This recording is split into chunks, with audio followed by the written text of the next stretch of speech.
Hello बच्चों, नमस्कार। स्वागत है आप लोगों का बहुत बहुत वीएनएम केमिस्ट्री में। तो आज जैसा कि आपको पता है, हम लोग पढ़ने वाले हैं एल्कोहल का डिहाइड्रेशन। हम लोग एस्टरिफिकेशन रिएक्शन तक पढ़ चुके थे और मैंने बीच में एक वन शॉट वीडियो भी अपलोड किया था जिसमें ग्रिग्नार्ड रिएजेंट के बारे में ए टू जेड मैंने डिस्कस किया था।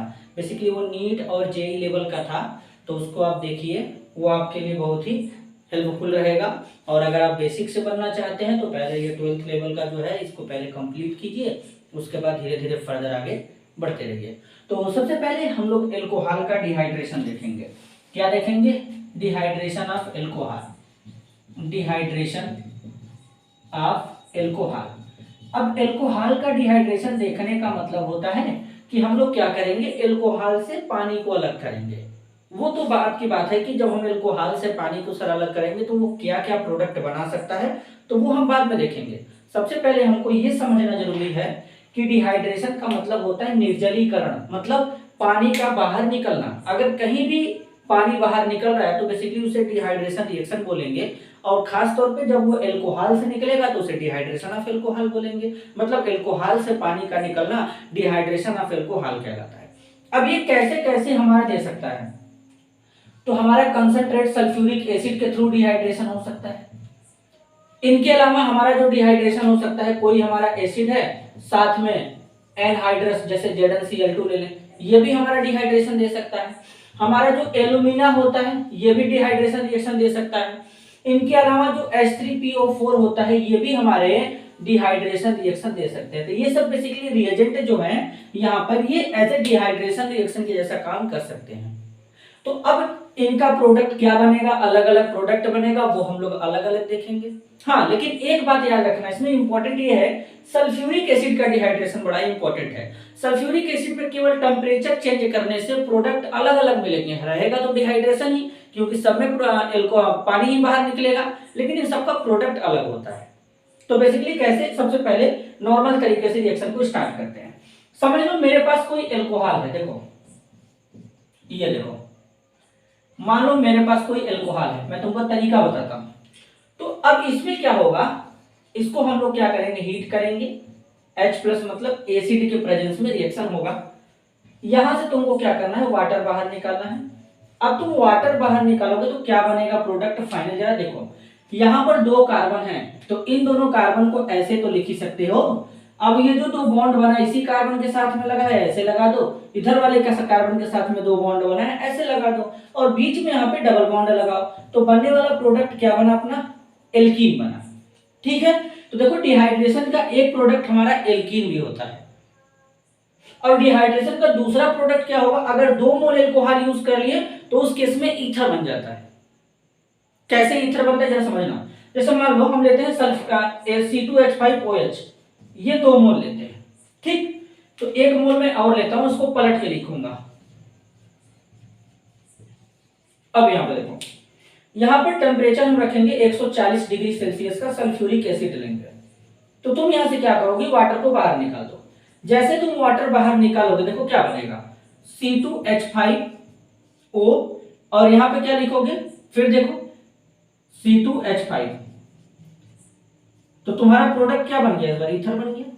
अब देखो वाटर तो दोनों में निकल रहा था, यहां पर भी, लेकिन प्रोडक्ट इसका एल्कीन है, इसका प्रोडक्ट क्या है, ईथर है। तो देखो यहां पर ये है, हमको ये चीज देखना है, वाटर तो सब में निकलेगा, डिहाइड्रेशन तो सब होगा, लेकिन सबका प्रोडक्ट क्या होगा, अलग अलग होगा। अगर मान लो मैं यहीं पे लूं C2H5OH, टेम्परेचर इस बार हम क्या करते हैं, इस बार टेम्परेचर हम रखेंगे 100 डिग्री का, और क्या लेंगे हम लोग, एथिल अल्कोहल ही लेंगे, और H2SO4 के साथ रिएक्शन कराएंगे। देखो तो क्या करेंगे, यहां से वाटर बाहर निकालेंगे, तो फिर से देखो वाटर बाहर निकला, लेकिन बनेगा क्या, C2H5HSO4, इसको बोलते हैं एथिल हाइड्रोजन सल्फेट। मतलब देख रहे हो क्या बन रहा है, ये भी डिहाइड्रेशन, ये भी डिहाइड्रेशन, ये भी डिहाइड्रेशन। इसमें क्या है, बेसिकली H+ लिए एसिड के प्रेजेंस में करा रहा हूं, प्रोडक्ट एल्कीन बन रहा है, वाटर बाहर निकल गया, सर डिहाइड्रेशन है। यहां पर देखो थोड़ा सा टेम्परेचर चेंज हुआ, टेम्परेचर चेंज होने के कारण वाटर तो सब में निकल रहा है, लेकिन सबका प्रोडक्ट अलग बन गया, किसी में ईथर बना, किसी में इथाइल हाइड्रोजन सल्फेट बन गया, यहाँ पे एल्कीन बन गया।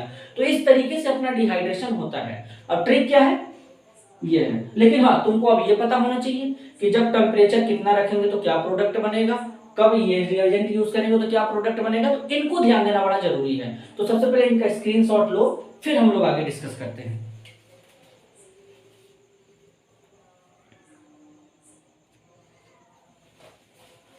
चलो, तुम लोग स्क्रीनशॉट ले चुके होंगे, तो सबसे पहले हम लोग अपना इरेज करते हैं इसको।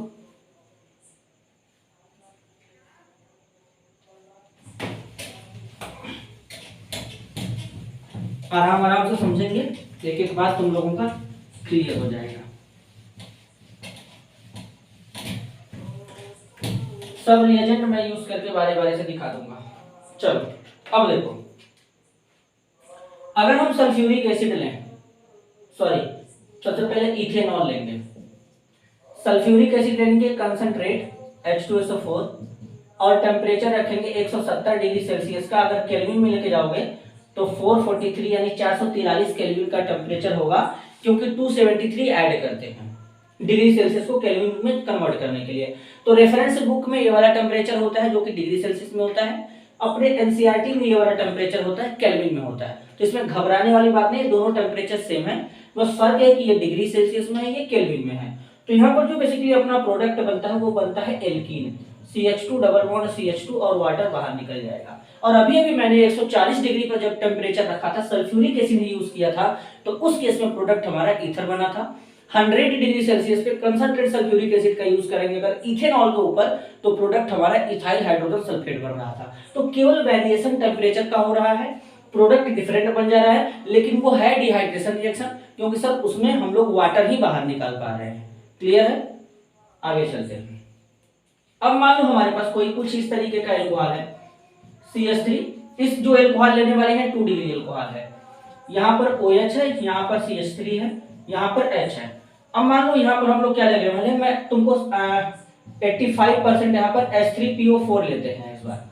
अब H3PO4 जो 85 पर है, इस कंसंट्रेशन है और कुछ नहीं है।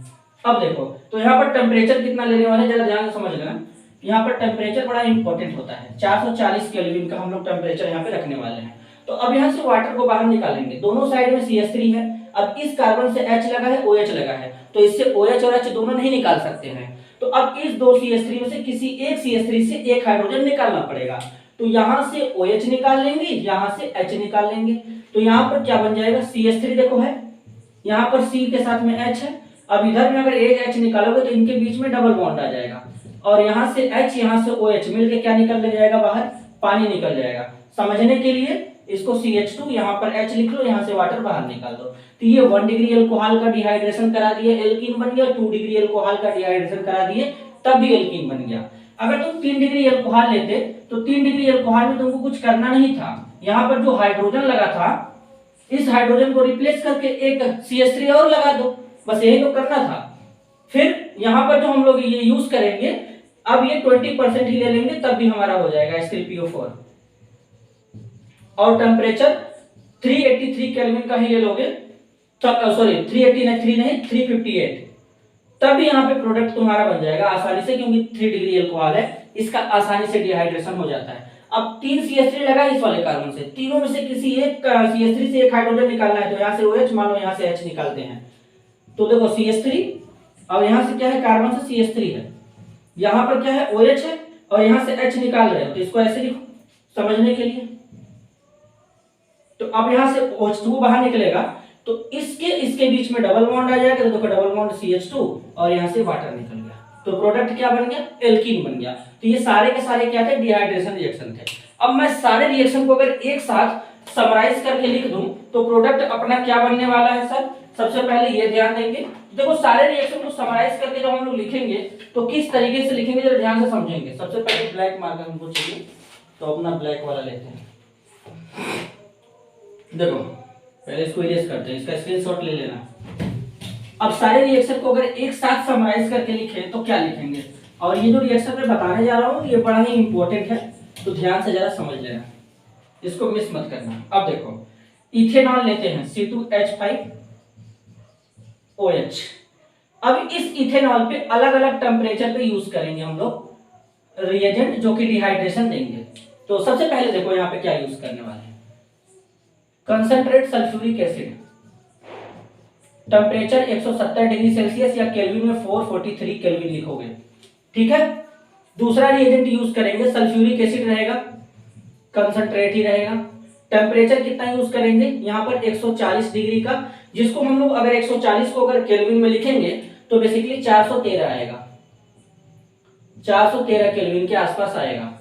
अगर हम लोग कंसंट्रेट सल्फ्यूरिक एसिड लेते हैं, टेम्परेचर यहाँ पे कितना ऐड कर दें, 100 डिग्री का ऐड कर दें, तो इसको केल्विन में लिखोगे तो 100 डिग्री को केल्विन में 273 ऐड कर दो तो करीब हमारा आसपास आएगा 373 के आसपास आएगा, ये हो जाएगा। अब तुम यहाँ पे एक और रिएजेंट ऐड कर सकते हो, एक और रिएजेंट कौन सा ऐड कर सकते हो, देखो एल्यूमिना ले लो, Al2O3, Al2O3 टेम्परेचर 350 डिग्री का ले लो। फिर एक बार और एल्यूमिना लो, Al2O3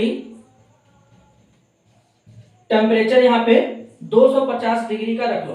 तो देखो यहाँ पे टेम्परेचर में वेरिएशन है, तो अब इनका सर प्रोडक्ट क्या बनेगा ये बताओ। ये है तो सारे डिहाइड्रेशन ही, लेकिन यहाँ पे देखो बस टेम्परेचर का डिफरेंस है, तो अब यहाँ पे प्रोडक्ट क्या बनने वाला है। तो अगर तुम कंसंट्रेट सल्फ्यूरिक एसिड इतना टेम्परेचर लोगे तो तुम्हारा वही प्रोडक्ट बनेगा जो कि मैंने बता चुका है, मैंने बताया है, एल्कीन बनेगा। 140 वाले में हमारा क्या बनता है, ईथर बनता है, वाटर तो बाहर निकलेगा ही निकलेगा। 100 वाले में क्या बनता है, C2H5HSO4 ethyl hydrogen sulphate, water अभी भी बाहर निकलेगा। Al2O3 अगर 350 डिग्री रहेगा तो याद रखना सेम प्रोडक्ट एल्कीन बनेगा जो कि ऊपर वाला है, और अगर Al2O3 250 आ गया तो इस केस में ईथर बना देना। तो ये तुम्हारा फाइनल देखो प्रोडक्ट बनेगा, इस तरीके से एल्कोहल का डिहाइड्रेशन होगा। तो तुम्हारा एल्कोहल का डिहाइड्रेशन आज कंप्लीट होता है। अब जो नया टॉपिक बचा है उसको हम लोग अगले लेक्चर में डिस्कस करेंगे। अब इसका तुम स्क्रीनशॉट भी ले सकते हो। तब मिलते हैं हम लोग अगले वीडियो में, तब तक के लिए धन्यवाद।